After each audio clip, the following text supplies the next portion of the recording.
Welcome to our channel. నేను యజ్ఞమూర్తి. మరి కొద్ది రోజుల్లో మన ముందుకు తిరగబడర స్వామి అనే ఒక సినిమా రాబోతోంది. రాజ్ తరుణ్, మాల్వి మల్హోత్రా ప్రస్తుతం ఎవరి పేర్లు అయితే బాగా బయట వినిపిస్తున్నాయో వాళ్ళు హీరోయిన్గా నటించినటువంటి ఆ సినిమా, దాన్ని డైరెక్ట్ చేసింది మనందరికీ తెలిసినటువంటి Yagnam fame, Veerabhadra fame A S Ravikumar Chowdary. So పిల్లా నువ్వు లేని జీవితం లాంటి సినిమాలు కూడా ఆయన తీశాడు. మళ్ళీ కొంత గ్యాప్ తీసుకొని ఇప్పుడు ఈ సినిమాతోటి రాబోతున్నాడు. సో మనకు అందుతున్నటువంటి సమాచారం ప్రకారం ఆగస్టు 2న ఆ సినిమాని రిలీజ్ చేయడానికి సన్నాహాలు చేస్తున్నారు. సో ఈ తిరగబడ్ర స్వామి కథ ఏంటి, రాజ్ తరుణ్, మాల్వి మల్హోత్రాల సినిమాలో వాళ్ళ క్యారెక్టర్లు ఏంటి, సో వీటి గురించి ఆయనతో మాట్లాడదాం. Hi Ravi. Hi. So thank you so much. So ఇప్పుడు ఎన్నేళ్ళ 2024 నుంచి 2004 నుంచి అనుకుంటా మన పరిచయం. అంటే సరిగ్గా 20 సంవత్సరాలు. 20 years యజ్ఞం.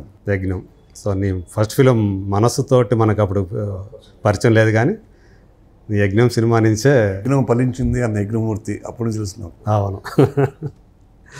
సో ఎనీహౌ ఇప్పుడు తిరగబడర స్వామి అని చెప్పి యాక్చువల్గా నీ కెరీర్ చూసుకుంటే ఆల్మోస్ట్ 2002 అంటే 22 సంవత్సరాలు నీ కెరీర్ డైరెక్టర్గా. ఇన్ని సంవత్సరాల కెరీర్లో నీ దగ్గర నుంచి వచ్చింది సంవత్సరం 2 ఏళ్ళకి ఒకటి కూడా రాలేదే. అంటే 2 ఏళ్ళకి ఒకటి చూసుకున్న 11 సినిమాలన్నా రావాలి. ఇప్పుడు 9. ఇప్పటికి 9. ఈ సినిమాతో కలుపుకొని 9 సినిమాలు. ఎందుకని ఇన్ని తక్కువ చేయటం ఏంటి, ఇంత గ్యాప్? యాక్చువల్గా ముక్తి ఫ్రాంక్లీ నేను బయట కథలని అంతగా డైజెస్ట్ చేసుకోలేను. ఓకే. నా కథ నేను రాసుకుంటాను. ఓకే. అంటే ఏదో సినిమా చూసో లేకపోతే వేరే లాంగ్వేజ్ ఇన్స్పిరేషన్ తీసుకునే మెంటాలిటీ కూడా కాదు. Very good book lover. Books బాగా చదువుతాను. ఓకే. నెక్స్ట్ ఎక్కడో చోట ఒక ఇన్సిడెంట్ ఇన్స్పైర్ చేయాలి నన్ను, అక్కడి నుంచి నేను కథ రాసుకుంటాను. ఓకే. ఉదాహరణకి పిల్లా నువ్వు లేని జీవితం ఉంది. పిల్లా నువ్వు లేని జీవితం ఏ సినిమాకి పోలిక ఉండదు. ఎందుకు ఉండదంటే నేను నా మిసెస్ యాదగిరిగుట్ట వెళ్తాను. యాదగిరిగుట్టలో మధ్యలో రోడ్డు పక్కన జ్యూస్ తాగదేమో ఆగాం. ఓకే. అటుపక్క చూస్తే 2 కుందేళ్ళు ఆడుకుంటున్నారు రోడ్డు అటుపక్క. కుందేళ్ళు చిన్న కుందేళ్ళు. అక్కడ నాకు కథ స్ప్లాష్ వచ్చింది. దానికి దీనికి సంబంధం ఏంటి అంటే అది పిచ్చి పిచ్చి ఆలోచిస్తూ ఉండేది ఎప్పుడైనా. ఓకే. ఆ 2 కుందేళ్ళు చక్కగా ఆడుకుంటున్నాయి. ఇప్పుడు ఏపులో సింహం వచ్చి ఆడ కుందేళ్ళు పట్టుకుంది అనుకోండి, ఈ మగ కుందేలు దాంతో ఎలా ఫైట్ చేస్తుంది, అది ఇంట్రెస్ట్గా ఉంటుంది అని. ఇప్పుడు ఆ మగ కుందేలు హీరో, ఆడ కుందేలు హీరోని అయితే జగద్బాబు క్యారెక్టర్ విలన్ అయితే, ఆ విలన్ ఆ సింహం అయితే, మగ సింహం అయితే. ఎందుకంటే ఒక ఏనుగు కొట్టుకునే అనుకోండి, ఈక్వల్ ఎనర్జీస్ ఉంటాయి, ఏదో ఒకటి ఓడిపోతుంది. ఒక పులి కొట్టుకున్నా ఈక్వల్ ఉంటుంది. కానీ ఒక కుందేలు సింహాన్ని ఎదుర్కోవాలి, ఆడ కుందేలు కాపాడుకోవాలంటే వాడి బ్రెయిన్ యూజ్ చేయాలి. అటు పక్క బలం, ఈ పక్క బ్రెయిన్. ఓకే. ఇట్లా క్యారెక్టరైజేషన్ స్టార్ట్ అయ్యింది. ఆ కథ చేసుకుంటే నాకు ఒక 1 year పట్టింది. ఓకే. ఇలా నాకు టైం ఎంత పడుతుందంటే కథల కారణంగా పడుతుంది. సో ఇప్పుడు అంటే నాకు తెలిసినంత వరకు మీరందరూ కూడా మీ గురువు గారు సాగర్ గారి దగ్గర అప్పుడు కూడా అంటే నువ్వు, వినాయక్, శ్రీను వైట్ల, నాగేశ్వరరెడ్డి మీదంతా ఒక బ్యాచ్. అప్పుడు కూడా వాళ్ళేదో అంటే డైరెక్షన్ ఇదంతా కూడా ఎక్కువ ఆ సైడు అంటే సెకండ్ యూనిట్ డైరెక్టర్గానో లేకపోతే ఏదో మొత్తానికి ఉంటే నువ్వు ఎక్కువ రైటింగ్ సైడ్ బాగా నీ పేరు బలంగా వినిపించింది. బేసిక్గా నాకు రైటింగ్ అంటే బాగా ఇష్టం. నేను ఇండస్ట్రీకి వచ్చి అసిస్టెంట్ చేస్తూనే చక్రవర్తి గారు, మ్యూజిక్ డైరెక్టర్ చక్రవర్తి గారు నా అదృష్టం. 1000 చేంజ్ సినిమాలు చేశారు ఆయన. అవును. ఆయన ఫస్ట్ డైరెక్షన్ చేశారు ఆయన. అప్పుడు ఆయన డైరెక్టర్ పెట్టుకున్నారు ఆయన. ఓకే. దొందు అని ఒక జెమినీ టీవీ సీరియల్కి. ఓకే. అప్పుడు నాకు 2 కార్లు వచ్చాయి అసిస్టెంట్ డైరెక్టర్ ఉన్నప్పుడు. ఒక కారు అమ్మ నా కూడా సినిమాకి వస్తే, ఇంకో కారు చక్రవర్తి గారి కంపెనీ వచ్చేది. 2 కార్లు వచ్చాయి అనమాట. అంటే అటు ఇటు వెళ్ళేవాడిని. ఓకే. ఒకటేమో గురుగారు టీం నుంచి, ఇంకోటేమో చక్రవర్తి గారి టీం నుంచి. చక్రవర్తి గారు ఆల్మోస్ట్ నేను శ్రీ ఎలాగో నేను ఎలాగో ఉండేవాడు, వాళ్ళ ఇంట్లో ఉండేవాడు ఆల్మోస్ట్. అవునా? శ్రీతో శ్రీ బాగా క్లోజ్ అయితే, చక్రవర్తి గారు అబ్బాయి బాగా క్లోజ్. అంటే రామ్ నాకు అంత పరిచయం లేదు, కానీ శ్రీ బాగా క్లోజ్. రామ్ బెంగళూరు ఉండేవాడు, శ్రీ చెన్నైలో ఉండేవాడు. ఓకే.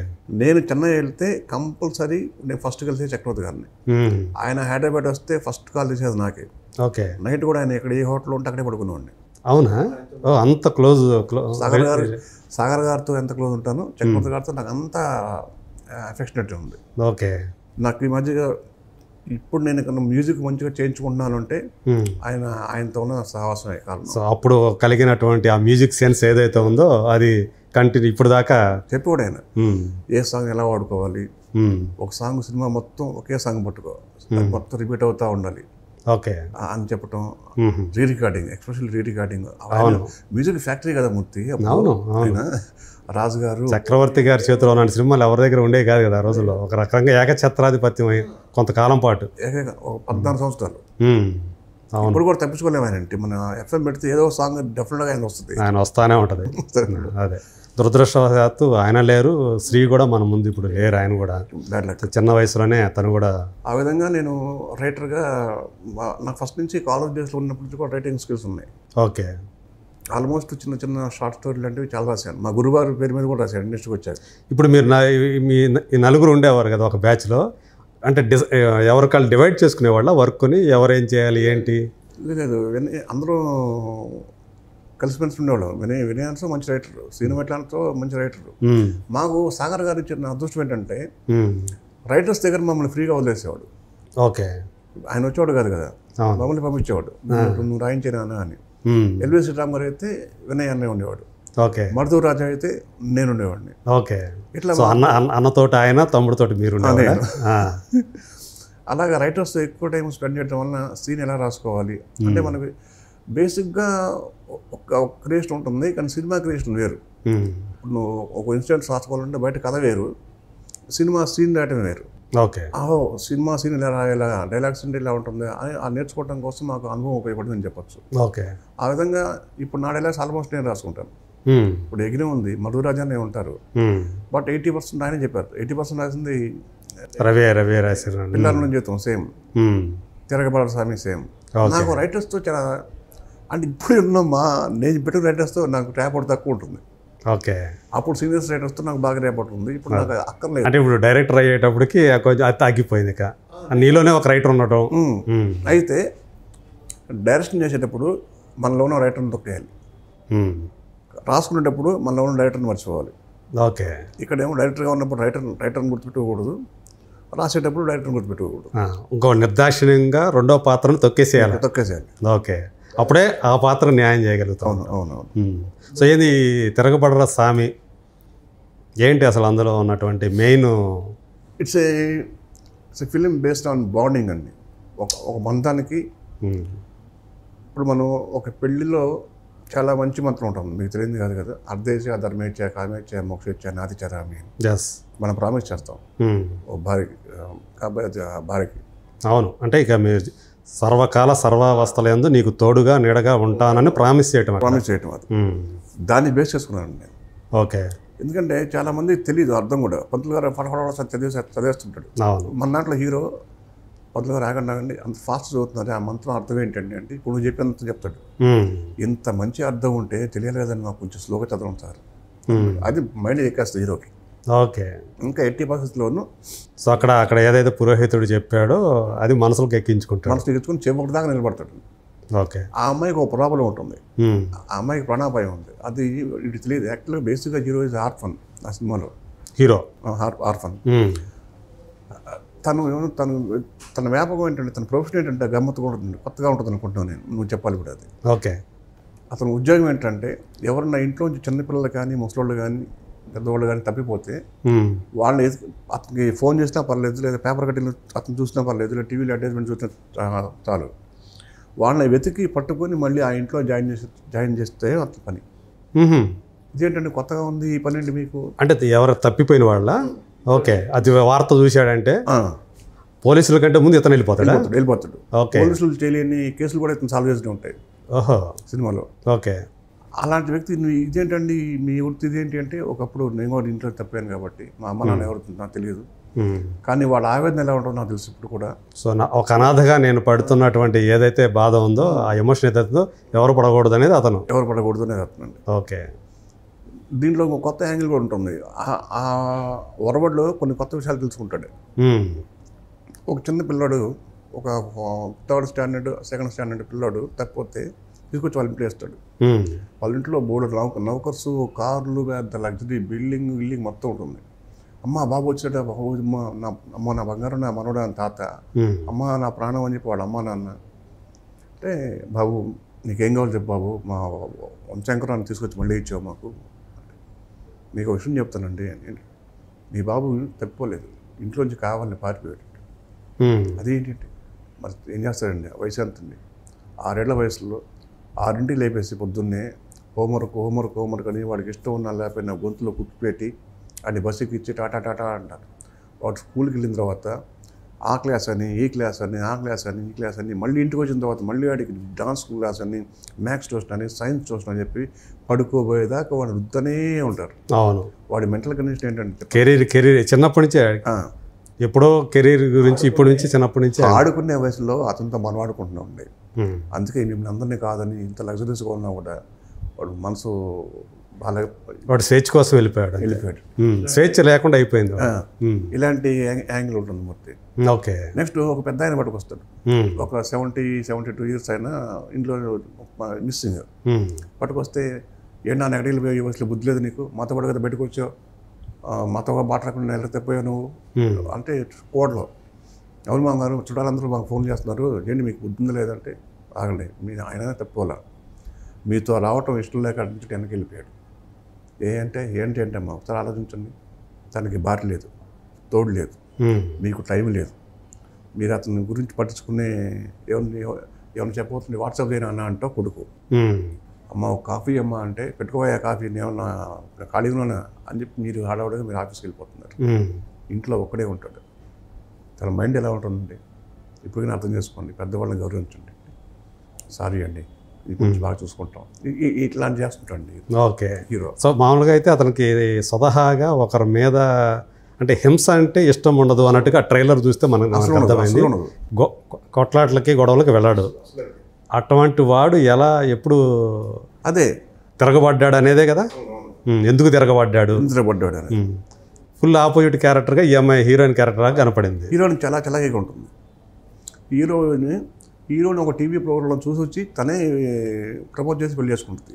ఓకే. చాలా చలాగా ఉంటుంది. మనవాడు కొంచెం పాపం చాలా బ్యాలెన్స్గా ఉంటాడు, ఎవరి జోలికి వెళ్ళే మెంటాలిటీ కాదు.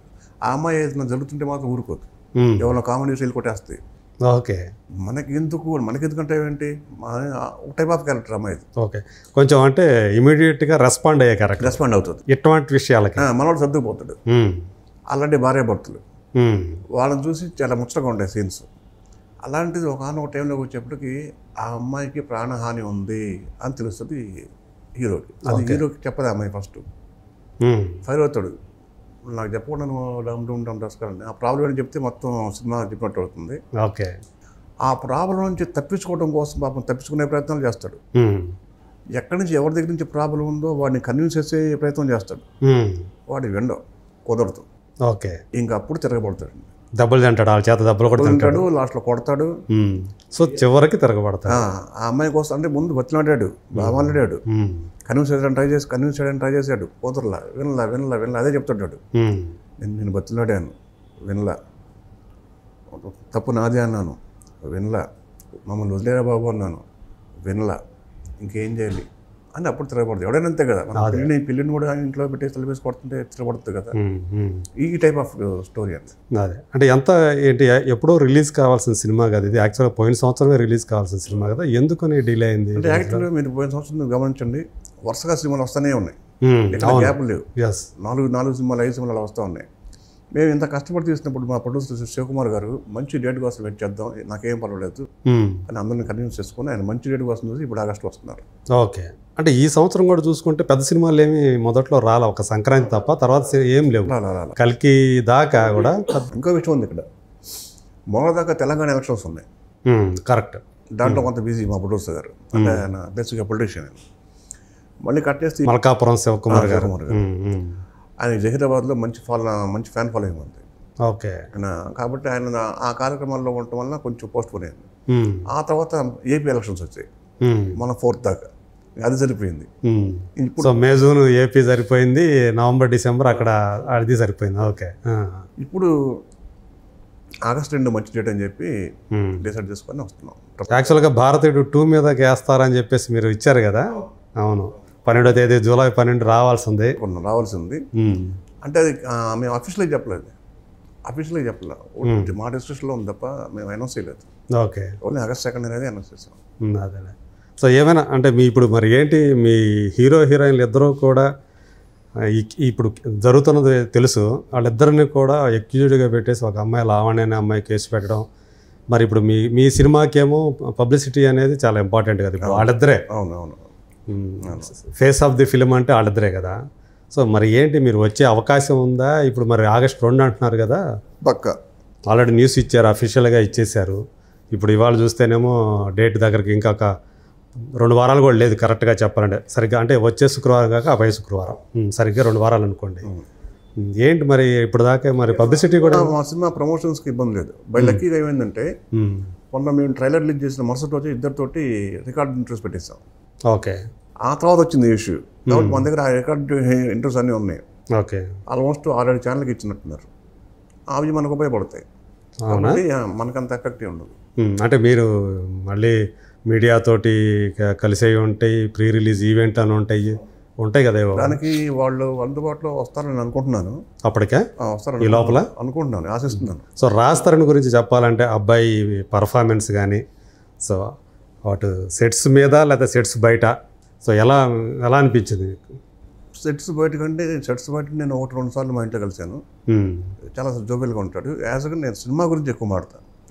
సెట్లో మాత్రం డైరెక్టర్కి కొండంత అండగా ఉంటాడు. Okay, almost single take artist, no doubt. దాంట్లో ఎప్పుడు ఎటువంటి ఇబ్బంది పెట్టడు. నేను ఒకసారి వాళ్ళ క్యారవాన్ ఎక్కద్దో అని ఒకరోజు అన్నా, ఆ రోజు మొత్తం క్యారవాన్ ఎక్కలేదు.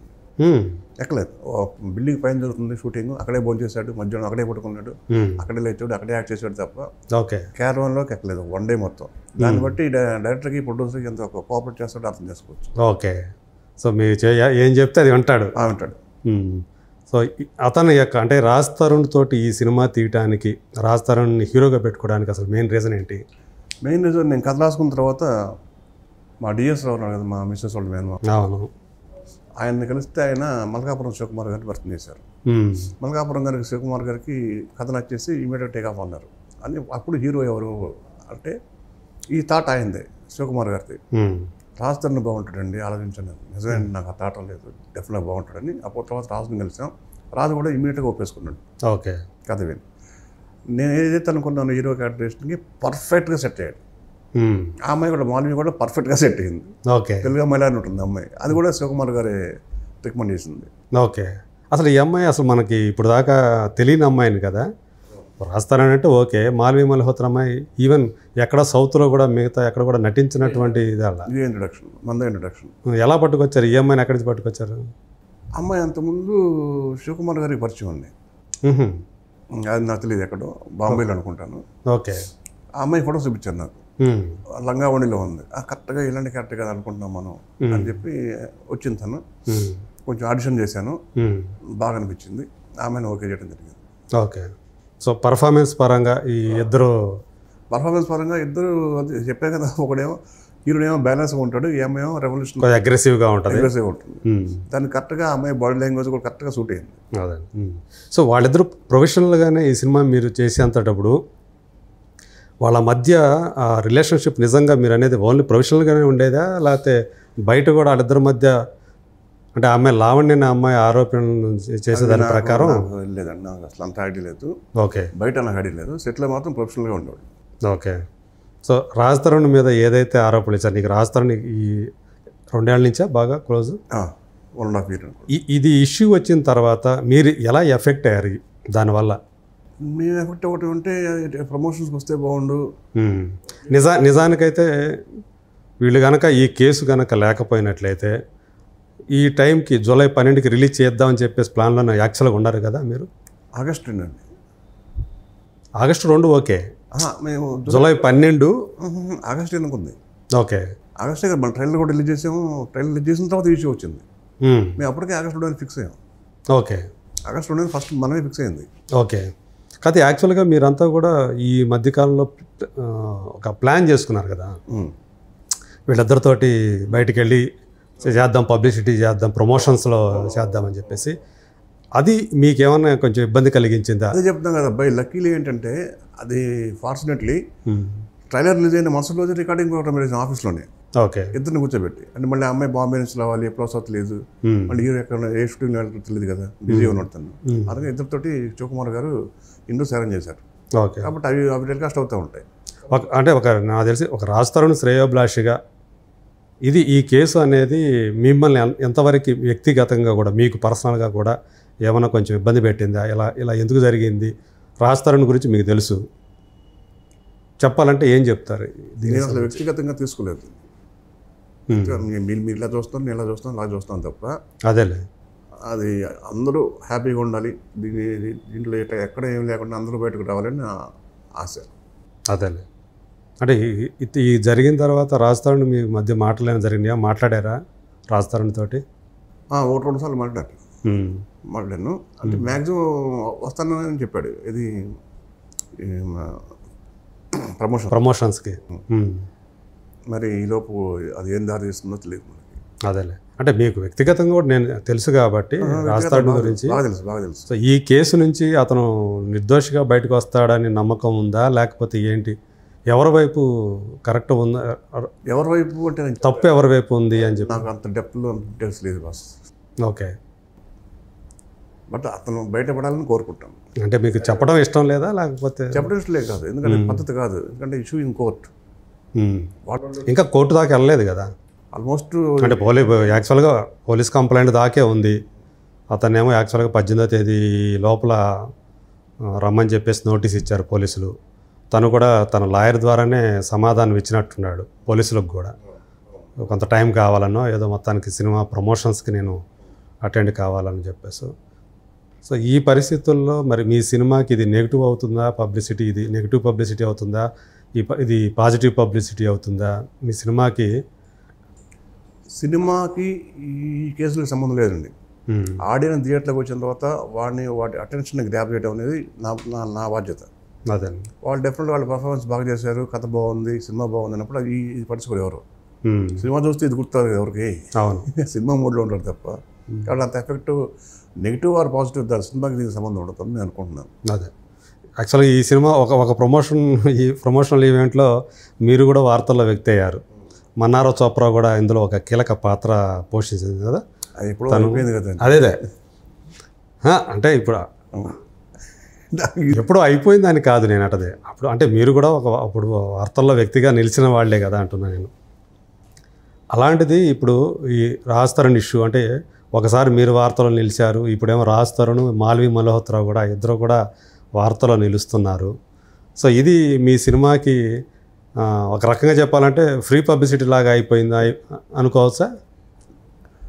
మాకు అలాంటి పబ్లిసిటీ కూడా ఇష్టం ఉండదు. ఇప్పుడు మా ప్రొడ్యూసర్ గారికి పాజిటివ్ పబ్లిసిటీ, ఇప్పుడు మీ ఛానల్కి వచ్చేప్పుడు కూడా చెప్పాను నాకు, పాజిటివ్ పబ్లిసిటీ తప్ప మనకి ఆ నెగిటివ్ పబ్లిసిటీ ఉపయోగించి ఆ నెగిటివ్ పబ్లిసిటీ సినిమాకి అసలు వద్దండి. అదేలే ఇప్పుడు నాది కూడా అది అంతా సిల్లీ మ్యాటర్. నేను ముద్దు పెట్టింది అమ్మాయిని కిస్ చేసింది ఒక చాలా సిల్లీ మ్యాటర్. ఆ అమ్మాయి సీరియస్ తీసుకోలేదు, నేను సీరియస్ తీసుకోలేదు. అదే కాకపోతే ఏంటంటే మీడియా ముందు అలా చేసేటప్పటికి మీడియా ముందు కాదు, అది కింద అప్పటికి ఫంక్షన్ అయిపోయింది. కింద లాన్లో అది కూడా మన మీడియా కెమెరాస్ ఏమీ లేవు, ఎవరో సెల్ ఫోన్లో తీసింది అది. ఓకే. కాబట్టి ఆ అమ్మాయి నా సినిమాలో అద్భుతమైన క్యారెక్టర్ చేసింది, నో డౌట్. మన్నారో చోప్రా అదిరిపోద్ది. మన్నారో చోప్రా అదిరిపోద్ది. అంటే గ్రే షేడ్స్ ఉన్న క్యారెక్టర్. గ్రే షేడ్స్ ఉన్న క్యారెక్టరే. ఓకే. చాలా వేషాలు వస్తాయి అమ్మాయికి సినిమా తర్వాత. ఎందుకంటే తెలుగులో ఆ లోటు ఉంది, ఇలాంటి క్యారెక్టర్ చేసేవాళ్ళు ఎవరు లేరైనా ఇప్పుడు ఆ కొరత తీరుతుంది. ఓకే. మనవాడితోటి. అలాగే ఇప్పుడు దాకా చాలా క్యారెక్టర్లు చేశారు. మకరం దేశపాండే మన దాంట్లో విలన్గా చేశాడు. మకరం దేశపాండే ఆయనకి ఒక పెద్ద టర్న్ అవుతుంది ఇది, నో డౌట్. ఆయన గెటప్ కానీ ఆయన సీన్స్ కానీ ఆయన థియేటర్ ఆర్టిస్ట్ బేసిక్గా. అవును. నా అదృష్టం మరాఠీ నాటకాలు అవి చేసినవాడు కదా. అలాగే ప్రగతి గారు కూడా ఈసారి కొంచెం ఎమోషనల్ క్యారెక్టర్ చేశారు. ప్రగతి గారు ఇప్పుడు కూల్గా ఉండే ఆమె క్యారెక్టర్ ఏంది ప్రగతిది ఒక కాలనీలో ఉండే హీరో హీరోయిన్ సపోర్టింగ్గా ఉండే క్యారెక్టర్. ఓకే. ఆవిడ క్యారెక్టరైజేషన్ చెప్తాను ఒక మాటలో. ఆవిడ ఇస్త్రీ చేస్తుంటుంది, కాలనీలో అందరూ బట్టలు ఇస్త్రీ చేస్తుంది. హీరో చెప్తాడు హీరోయిన్ భర్తని చేస్తాడు, మా తులసిమత్త ఈ కాలనీలో అందరూ బట్టలు ఉతుకుతుంది, తేడా వస్తే అందరిని ఉతికేస్తుంది. ఓకే. ఆ టైప్ ఆఫ్ క్యారెక్టర్ ఆవిడది. ఓకే. ఓకే. తేడా వస్తే రంటని అమ్మ అని అటు గోచి కట్టేసి కొట్టేస్తుంది అదే. ఆ type of character first time ఆవిడ కూడా అనుకుంటుంది. ఓకే. సో ఇంకో యాంగిల్ అనమాట, ప్రగతి గారు ఇంకో యాంగిల్లో ఈ సినిమాలో మనకి కనిపించబోతున్నారు.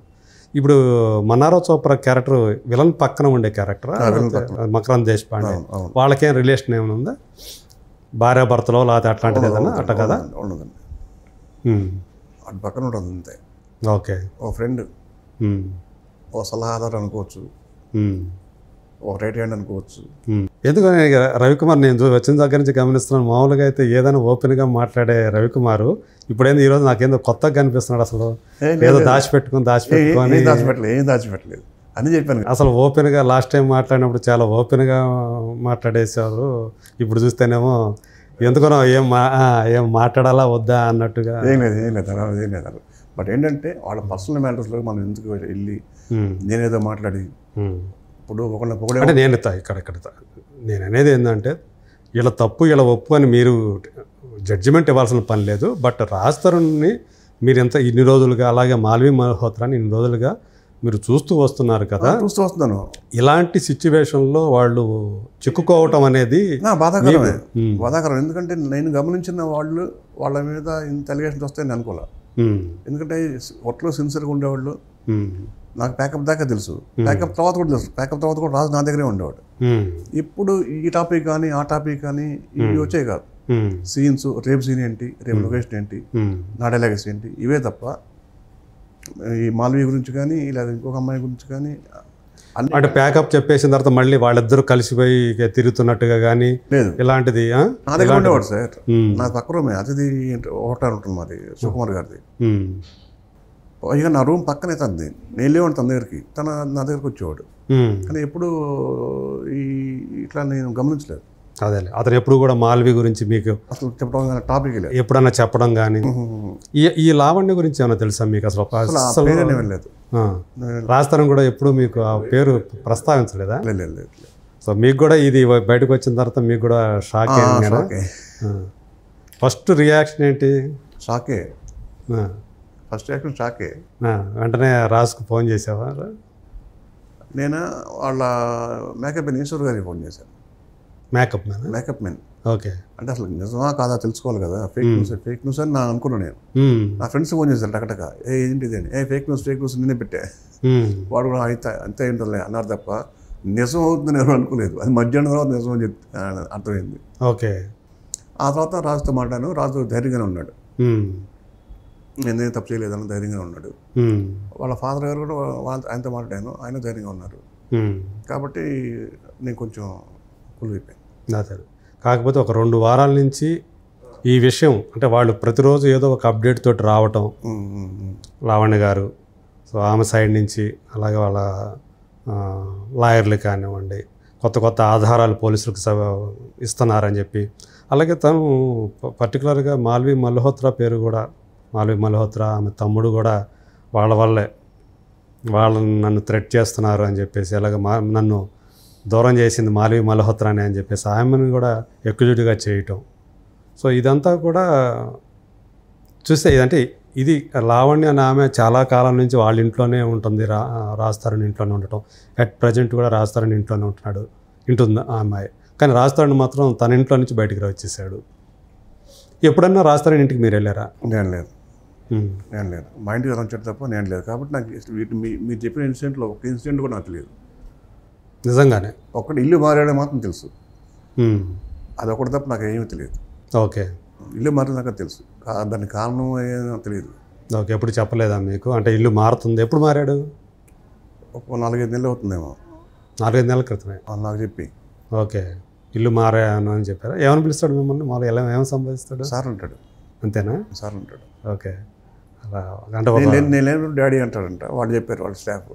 అదే పులి అంటాడు. ఓకే. సో మీది లాస్ట్ సినిమాకి ఈ సినిమాకి చూసుకుంటే ఈ గ్యాప్ వచ్చింది కదా, ఎన్నేళ్ళు వచ్చింది ఇప్పటికి? 4 ఏళ్ళ 5 ఏళ్ళ? 9 సంవత్సరాలు. అదే లాస్ట్ అనుకుంటా కదా. పిల్లను సౌఖ్యం గోపిచంద్ కరెక్ట్. ఓకే. సౌఖ్యం లేకుండా పోయిందనమాట. లేకుండా పోయింది ఆ సినిమా. దానికి ఇప్పుడు వస్తుంది మళ్ళీ. దీని మీద ఉన్నటువంటి ఎక్స్పెక్టేషన్స్ ఏంటి? నేను రాజ్ తరుణ్ కొత్త యాంగిల్ ఇది. ఇప్పుడు దాకా లవర్ బాయ్ చూసాం మనం. దీంట్లో చాలా బాధ్యతాయుతంగా ఉంటాడు, యాక్షన్ కంటెంట్ ఉంటుంది మళ్ళీ. ఇప్పుడు దా తను చేయలేదు. హై వోల్టేజ్ యాక్షన్ ఉంటుంది. ఓకే. అది బిఫోర్ క్లైమాక్స్ 25 మినిట్స్ పీక్లో ఉంటుంది సినిమా. అలాగే బిఫోర్ ఇంటర్వెల్ 15 మినిట్స్ పీక్లో ఉంటుంది. ఓకే. అప్పుడు దా సరదా వెళ్తూ ఉంటుంది. ఈ రెండు బ్యాంక్ చేస్తే నాకు బాగా నమ్మకం. సో అట్లా మంచిగా డిజైన్ చేసి. సో ఈ సినిమాలో రాజ్ తరుణ్ కూడా కొంచెం యాక్షన్ హీరో ఇమేజ్ తెచ్చుకుంటాడు. ఇప్పుడు దాకా ఏంటంటే లవర్ బాయ్, టపోరీ క్యారెక్టర్లు అట్లా అలాంటి దీంట్లో ఎక్కడ బ్యాలెన్స్గా ఉంటాడు తప్ప పిచ్చి పిచ్చి జోకులు వేయటం, అమ్మాయిని టీచ్ చేయటం, అంతకుముందు అలాంటివి ఉంటాయి సినిమాలు తనవి. అవును.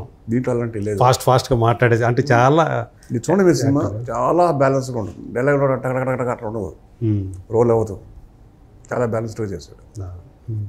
సో దీని తర్వాత కూడా ప్లాన్ చేసుకున్నారా కథలో? చేస్తాను. అంటే ఎప్పుడో మళ్ళీ బాలయ్య తోటి సినిమా చేస్తాను గతంలో చాలా కాలం క్రితం చెప్పారు కదా. మీ కాంబినేషన్లో వీరభద్ర అనే ఒక సినిమా వచ్చింది. దాని తర్వాత మళ్ళీ ఏమన్నా ఎప్పుడన్నా కలిసారా బాలయ్యని? ఈ మధ్య కలలేదు కానీ అంతకుముందు చాలాసార్లు కలిసేవాడిని. ఓకే. వెళ్ళిపోతే అయిపోయిన తర్వాత మళ్ళీ నేను సినిమా చేద్దాం 2-3 సార్లు అనుకున్న మాట వాస్తవం. బట్ కథ నా దగ్గర కథ లేదు. మళ్ళీ ఎప్పుడు అంటే ఆ సినిమా తర్వాత అసలు కథ వేరే లైన్ వినిపించడం కానీ ఎప్పుడు చేయలేదా? అంటే ముందు నాకు చెప్పే కదా, నాకు సాటిస్ఫై అవ్వాలి కదా. నేను నమ్మకం ఉన్నప్పుడు అప్పుడు సార్ దగ్గరికి వెళ్ళి, సార్ నేను కాన్ఫిడెంట్గా ఉన్నాను సార్ అంటే ఆయన ఆటోమేటిక్గా ఓకే అంటారు. అలాగా నేను కాన్ఫిడెంట్గా నా కథ వచ్చినప్పుడు డెఫినెట్గా ఆయన అప్రోచ్ డెఫినెట్గా చేస్తాను. ఓకే. సో మొత్తానికైతే చేయాలి మళ్ళీ 100%. ఎందుకంటే ఆయన డై హార్డ్ ఫ్యాన్ అండి. అవునా? అంటే చాలా ఎప్పటి నుంచి? గతంలో ఆయన కంటే ముందు వేరే వాళ్ళు ఉండేవారు అనుకుంటా కదా. ఎవరు ఎక్కడ? హీరో ఎన్టీఆర్ ఆ కాలం వాళ్ళు కాదా? నేనా ఫస్ట్ చిన్నప్పుడు పెద్ద NTR fan. When I was 7th standard I transfer to NBK, Mangamma గారి మనోడి నుంచి. అవునా? మంగమ్మ గారి మనోడిలో బుల్ ఫైట్ ఉంటుంది. అవును. నేను గరువుపాలెం అనే థియేటర్లో చూశాను. మా ఊరు దగ్గర ఉంటుంది. ఏ పాలెం? గరువుపాలెం. ఓకే. ఇప్పుడు దగ్గరలో ఉంటుంది. ఓకే. అప్పుడు మా తాతయ్య రైస్ మిల్ కాబట్టి మనం కుర్చీ అంటే ప్రాజెక్ట్ ఎక్కడ ఉంటుంది, ఇది కుర్చీ, బెంచి, నేల ఇసుకలో కొట్టుకుంటున్నారు. కరెక్ట్గా బుల్ ఫైట్ వస్తుంది. ఎవరైతే కొట్టుకుంటున్నారు. నాకు చిరాకేసింది, ఏమో సినిమా చూడండి ఇక్కడ ఇది ఎక్కడ కూడా రండి స్ట్రాటజీ చేసి ఈ బొక్క కట్ట పెట్టేసా. ఇది ప్రొజెక్టర్గా ఆ గొడవ అయిపోయింది. చూశారు. ఆ తర్వాత మళ్ళీ స్టార్ట్ చేసి మళ్ళీ రీల్ వెనక్కి తిప్పి చేయించాను. అప్పటి నుంచి ఆయన ప్రతి సినిమా రిలీజ్ అంటే కాలేజ్ డేస్ వచ్చాక కూడా నేను ఏఎస్ఎఫ్లో టౌన్లో ఉన్నా కూడా, ఓకే, కమ్యూనిస్ట్ పార్టీలో ఉన్నా కూడా, సార్ సినిమా బాలయ్య సినిమా వచ్చిందంటే చలో జేకేఎస్ కాలేజ్ నుంచి మొత్తం గ్యాంగ్ బయలుదేరిపోవడం. ముద్దుల మామయ్యకి అయితే morning show, matinee, first show, second show. Okay. Tenali Alankar theatre నాకు బాగా గుర్తుంది. అప్పుడే నాది 10th క్లాస్ అయిపోయింది. ఇంటర్మీడియట్కి వస్తుంది. మధ్యలో పాలిటెక్నిక్ జాయిన్ చేశారు. ఓకే. ఆ టైంలో రిలీజ్ అయింది ముద్దుల మామయ్య. ఇంక ఇన్ని షోలు చూస్తే పాలిటెక్నిక్ మనకి ఎలా వస్తుంది? అంత డైహార్డ్ ఫ్యాన్. ఓకే. సో అట్లాంటి బాలయ్య తోటి ఒక సినిమా చేసే ఆయన్ని డైరెక్ట్ చేసే అవకాశం వచ్చినప్పుడు అవును అసలు చెప్పారా ఇట్లా ఒకప్పుడు ఇట్లా ఫ్యాన్ని? చెప్పాను. అప్పుడు మిమ్మల్ని ఆయన ఎలా ట్రీట్ చేశారు అసలు? మామూలుగా సొంత తమ్ముడిని ఎలా చూస్తారో అలా చేశారు. ఇప్పుడు కూడా ఓకే. మా బాలయ్య ఫ్యాన్స్ కూడా అలా చూస్తారు. అంతేనా? ఎందుకంటే ఫ్యామిలీ మెంబర్ లాగా ఉంటాం. ఆయనతో డైలీ వాక్ చేయటం. కానీ ఆయన కొంచెం ఆయన యారోగెంట్, ఏదో తేడా వెంటనే కొట్టేస్తారు. నేను ఎప్పుడు ఇవన్నీ కూడా మామూలుగా బయట వచ్చి విన్నాను కానీ నేను 150 రోజులు షూట్ చేసే కదా, ఒక్కరోజు ఒక్క సెకండ్లో కానీ ఒక్క సెకండ్ కూడా ఎవరు మనం కోపడతాం కానీ నేను చూడాల. నవ్వుతూనే ఉండేవాళ్ళు. అసిస్టెంట్లు చాలా జాలీగా ఉంటారు, నాతో చాలా జాలీగా ఉంటారు, ఒక బ్రదర్స్ లాగా ఉంటాం. అసిస్టెంట్లు అందరితో ఒకవేళ ఒక టీచ్ చేశారు. అసిస్టెంట్లు మోహన్ అని ఉంటాడు, వాడికి లిప్టిక్ వేస్తా చూడన్నారు కోఆర్డినేటర్ని. ఎట్రా హీరో గారు పిలుస్తున్నారా అని వచ్చాడు. లటక్కన పట్టేసుకొని లిప్టిక్ ఇచ్చాడు. వాడు పక్కకి తుడుచుకుంటున్నాడు. రే తుడిచావు మళ్ళీ వేస్తా ఇలా ఎంత జోవియల్గా. వాడు షూటింగ్ నుంచి వెళ్ళిపోయాడు సిగ్గుపడుతూ. అంటే అదేమో తీద్ది అంటున్నారు కదా. మరుసటి రోజు హీరో గారు నేను వాక్ చేస్తున్నాం బీచ్లో. పాపం ఎక్కడ షూటు? వైజాగ్. మనోడు ఫీల్ అయ్యాడేమో, ఎక్కడున్నాడు, ఏ హోటల్లో ఉంటున్నాడు అంటే ఇక్కడేనండి. మేఘాలయలో ఉండంటే వెళ్దాం పాపం ఫీల్డ్ ఏమన్నాడు. ఏం లేదు సార్ బలివాడు వచ్చేస్తాడండి. అంత మంచి మనిషి అండి ఆయన, అంత జోబీలుగా ఉంటారు. ఓకే. సెకండ్ యాంగిల్ నేను చూడలేదు, ఎప్పుడు చూడలేదు. అదే. కానీ వీరభద్ర కొంచెం కమర్షియల్గా డిసప్పాయింట్ చేసింది కదా ఆ రోజుల్లో. దానికి మంచి హైప్ వచ్చింది, మంచి బడ్జెట్ వచ్చింది. అవును. సో అప్పుడు కూడా ఈవెన్ రవికుమార్ చౌదరి కూడా మంచి ఇదిలో ఉన్నాడు. ఇమ్మీడియట్గా అదే దాంతోటే కదా ఆయన కూడా ఇతనితో చేద్దాం, ఈ కుర్రాడితో చేద్దాము. ఆయన అసలు యజ్ఞం చూడలేదు. యజ్ఞం సక్సెస్ తెలుసు కానీ ఆయన యజ్ఞం సినిమా చూడలేదు. ఓకే. అమెరికా వెళ్ళడం ఇట్లా కుర్రాడిని తీసుకురన్నారు. వెళ్ళాను, కాంటాక్ట్ అయితే ఎంత ఆయన సినిమా చూడలేదు. ఏ ఊరమ్మా అన్నారు. గుంటూరు అండి అన్నా. మా సెకండ్ హోమ్ టౌన్ అన్న, మనం చేస్తున్నాం అన్నారు. అంత అయిపోయింది, అంతే. సార్ అంటే సినిమా రిలీజ్ అయింది, నేను ఆయన ఫ్యాన్ కూడా సాగలేదు. తర్వాత తెలిసింది. సో మీరు కలిసి వర్క్ చేసేటప్పుడు ఆయన ఒక మనిషిని నమ్మారు అంటే ఆయనకి క్యాల్కులేషన్స్ ఉంటాయి. నమ్మారు అంటే ఇంకంతే. ఓకే. మిమ్మల్ని డిస్టర్బ్ చేయలేండి. ఇంకా సక్సెస్ అయినా ఫ్లాప్ అయినా అది మీ మీద పడుతుంది. అవునులే, ఆయన కష్టం ఆయన పడతారు. అదే. సో మీకు అనిపించిందా రిలీజ్ అయిపోయిన తర్వాత? డిసప్పాయింట్ అయ్యాను. బట్ డిసప్పాయింట్ అవుతాను అని ఎక్కడో 6 months ముందే చెప్తుంది. మన డైరెక్టర్ అప్పుడు తెలిసిపోతుంది కదండి. ఓకే. చెప్తుంది, కానీ దాన్ని బయట పెట్టకూడదు. బిజినెస్ మీద ఎఫెక్ట్ పడుతుంది. ఏదైనా సరే ఒకటి పోతుందో సినిమా అన్నకుండా కూడా దాన్ని ఎలాగో నిలబెట్టుకుందామని చూస్తాం. అవును. ఒక టికెట్ పవర్ఫుల్ టైటిల్, మళ్ళీ వీరభద్ర అనేది చాలా పవర్ఫుల్ టైటిల్ కూడా. అవును. ఆ విషయంలో నేను రిగ్రెట్స్. బట్ మళ్ళీ హీరో గారితో హిట్ తీసిన దాకా నాకు ఆ బాధ ఉంటుంది. బట్ తీస్తా గ్యారెంటీ హిట్. ఎందుకు అయింది తర్వాత అర్థమైందా ఆ సినిమా ఎందుకు ఎక్కడ మిస్ఫైర్ అయింది అనేది? కథ అంతే, కథే. కథలో ఫస్ట్ హాఫ్ చాలా బాగుంటుంది. హీరో గారి సీన్స్ కానీ వెళ్తాయి. సెకండ్ హాఫ్ వచ్చేప్పటికి నేను ఫ్యామిలీ సెంటిమెంట్ పెట్టుకున్నా. అది ఆడియన్కి రివర్స్ కొట్టింది. ఏది సదా క్యారెక్టరు ఇవన్నీ అదే ఫస్ట్ హాఫ్. సెకండ్ హాఫ్లో ప్రకాష్ రాజ్ ఫ్యామిలీలో ఉంటారు. ఈయన ఆ ఇంట్లోంచి తరిమేసే సీన్లు, ఆ బాధపడుతూ ఉంటాం, ఇవి ఎక్కల అన్నీ అనుకుంటున్నాను నేను. ఓకే. అదే సెంటిమెంట్ సమరసింహారెడ్డి నరసింహారెడ్డిలో బ్రహ్మాండంగా పడింది. నేను అది నమ్ముకున్నాను నేను. కానీ ఎక్కడ నేనే మిస్ అనిపించింది. ఈసారి జాగ్రత్తగా చేయాలి. ఆ సినిమా వల్ల మీరు ప్రొడ్యూసర్కి మీకు గొడవ ఏదో అయినట్టుందా? ఆయన ఏదో ఎక్కడ కామెంట్ చేశాడు, దానికి నేను రివర్స్ అయ్యాను. తర్వాత విచారిస్తున్నాను చెప్పేసాడు, అది అయిపోయింది. ఏమన్నాడు? విచారిస్తున్నాను అలా కామెంట్ చేసినందుకు. ఓకే. అని మన FDC ఛానల్ ఉంది కదా, TFPC ఛానల్లో వాళ్ళు ఫోన్ చేస్తే నేను విచారిస్తున్నానండి అన్నాడు. నేను మర్చిపోయాను. అంతే, దాంతో అంతటితోటి. సో ఇప్పుడు మళ్ళీ ఆయనతోటి కలిసి పనిచేసే అవకాశం ఏది? ఇది ఇండస్ట్రీ. బాలయ్య గారితో మీ హీరోని అభిమాన కథానాయకుడు. శత్రువులు ఉంటారు, శాశ్వత మిత్రులు ఉంటారు. అంటే ఎప్పుడైతే నువ్వు ఆయనతోటి సినిమా చేస్తున్నావో అప్పటితో పోల్చుకుంటే ఇప్పుడు ఇంకా ఆయనలో ఎనర్జీ లెవెల్స్ పెరిగాయేమో. ఇప్పుడు వరుస పెట్టి హిట్లు ఇస్తున్నారు. ఆయన ఏజ్ తగ్గే కొద్దీ ఇంకా ఎనర్జీ పెరుగుతూనే ఉంటుంది. అదే బ్రీడ్ అండి. అంటే ఏజ్ పెరుగుతుంటే ఇక ఆయన ఎనర్జీ లెవెల్స్ కూడా దాంతో పెరుగుతున్నాయి. బ్రీడ్, అది ఎన్టీఆర్ బ్రీడ్. అంతేనంటారా? అంతే. సో పైగా గతంలో ఆయన ఇంత బిజినెస్ ఉండేది కాదు, ఇంత కలెక్షన్స్ ఈ రేంజ్. అంటే ఆయన ఇండస్ట్రీ హిట్లు ఇచ్చారు, సమరసింహారెడ్డి, నరసింహనాయుడు లాంటి ఇండస్ట్రీ హిట్స్, ముద్రమావయ్య లాంటి. అప్పటికంటే ఇప్పుడు పెరిగింది, బిజినెస్ రేంజ్ పెరిగింది, స్టామినా పెరిగింది, ఎనర్జీ పెరిగింది, అన్నీ పెరిగాయి. అవును. ఇప్పుడు హ్యాండిల్ చేయాలంటే చాలా అప్పుడు కంటే ఇప్పుడు జాగ్రత్తగా హ్యాండిల్ చేయాలి. ఎందుకంటే వరుసగా అఖండ నుంచి అఖండ, ఆ తర్వాత లెజెండ్, వీరాఘవరెడ్డి, భగవంత్ కేసరి, బాబీ సినిమా, అంటే 3 సినిమాలు వరుసగా హిట్ అయినాయి. ఇంకో హిట్ కూడా కొడతారు ఆయన, చేస్తారు.